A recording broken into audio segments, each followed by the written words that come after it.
Hey everyone and welcome back to my channel. So today we're going to be looking at the current Necromancer build I'm using in PvP. Let's go. Now before we get started, a huge shout out to Rob who plays LaurethUK on the Unspoken server, as this is his build. Now he doesn't have a channel for Diablo Immortal, but you can check out his channel Nuggets of Curiosity, which I'll pop in the description as well, if you like learning weird and wonderful facts. So to get started, we're going to take a look at who is in this battle first. Now I am below server Paragon on this character, as you can see, and we have a really mixed team as well. I don't recognise any of these player names, so this is definitely going to be an interesting fight. Kicking off this build with Paragon, we're using the Gladiator tree, and from this we're using Cheat Death, Grizzled Veteran, To the Victor, Overpower and Uncontrollable.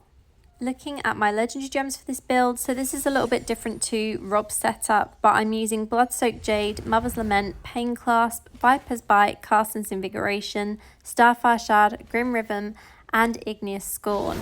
Now you could use Everlasting Torment in this build, which is one that Rob suggested, and that would also work really nicely.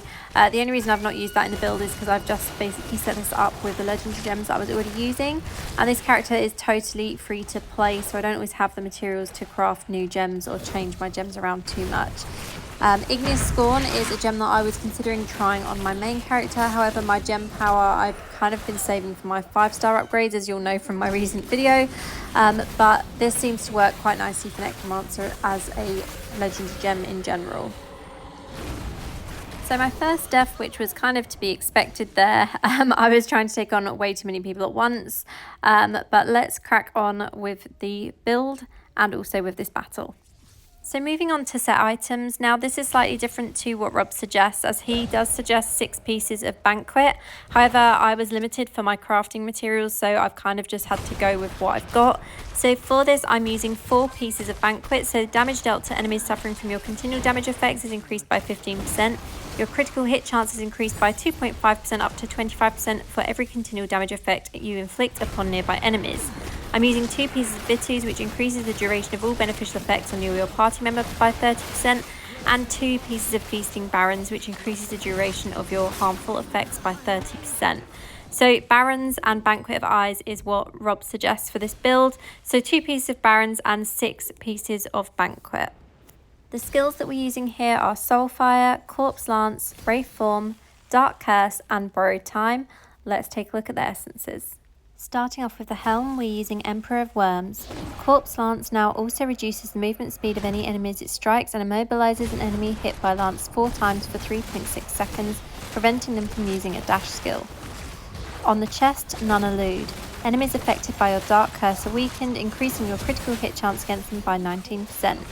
For the shoulder, Linger Mantle, Dark Curse duration is increased by 39%. And on the pants, Fulsome Feeding, Dark Curse now creates a miasma that follows you, damaging nearby enemies and continually generating corpses. Dark Curse damage increased by 18%.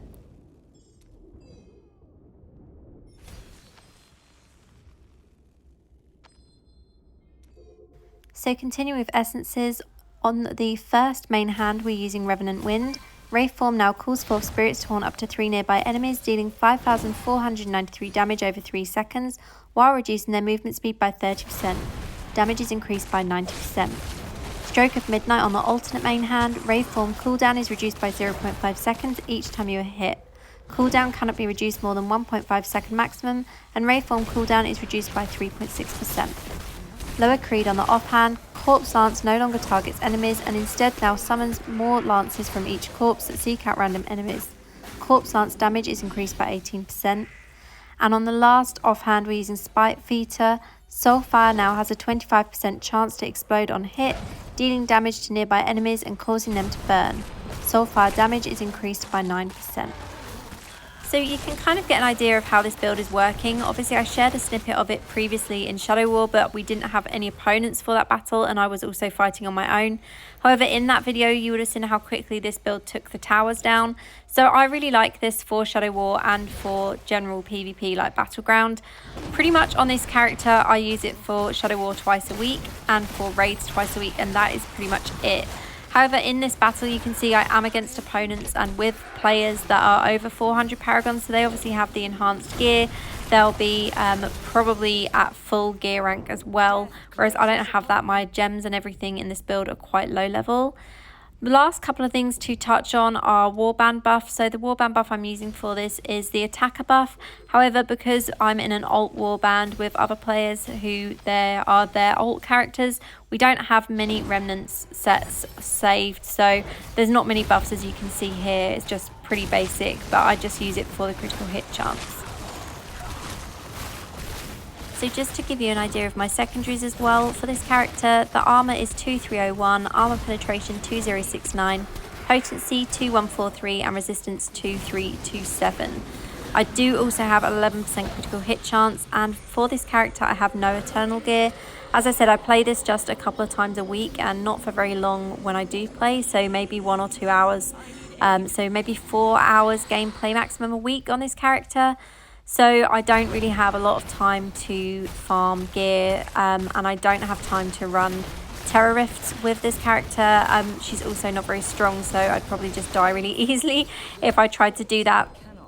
So this character, as I said, is quite weak, but just gives you an idea that with the right build, you can still do well in these battles. I'm doing really well for our team so far. I've kind of stayed in the top 3 the whole battle and currently sitting second as well.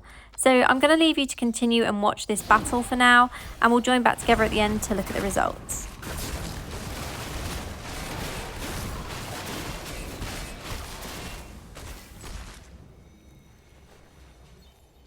Now, just to touch on the last bits of this build that Rob has made that I've not been able to implement due to reforged zones and things like that. So starting off are the cursed properties. He's suggesting atrophied and detested.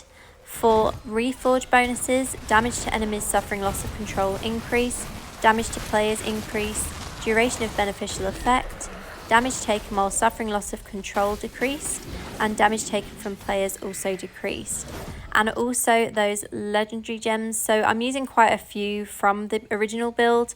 However, all of the gems suggested, and this is for players of any level, are Everlasting Torment, Viper's Bite, Mother's Lament, Pain Clasp, Blood-Soaked Jade, Seeping Bile, Roiling Consequence, Spiteful Blood, Void Spark, and Starfire. So you can see my team is just 5 kills away from winning this match, and we're also close to time at just over 30 seconds remaining.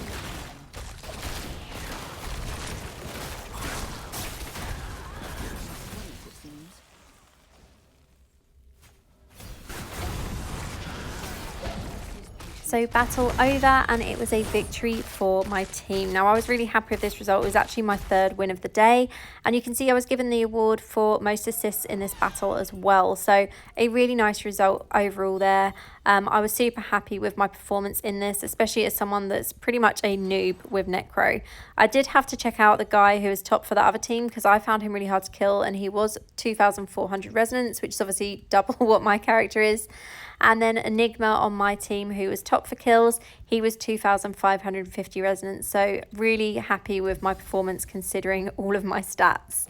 So that is it from me today. I hope you found this video helpful. Another huge shout out to LaurethUK for this build. It works so well and it makes Necromancer really fun to play in PvP.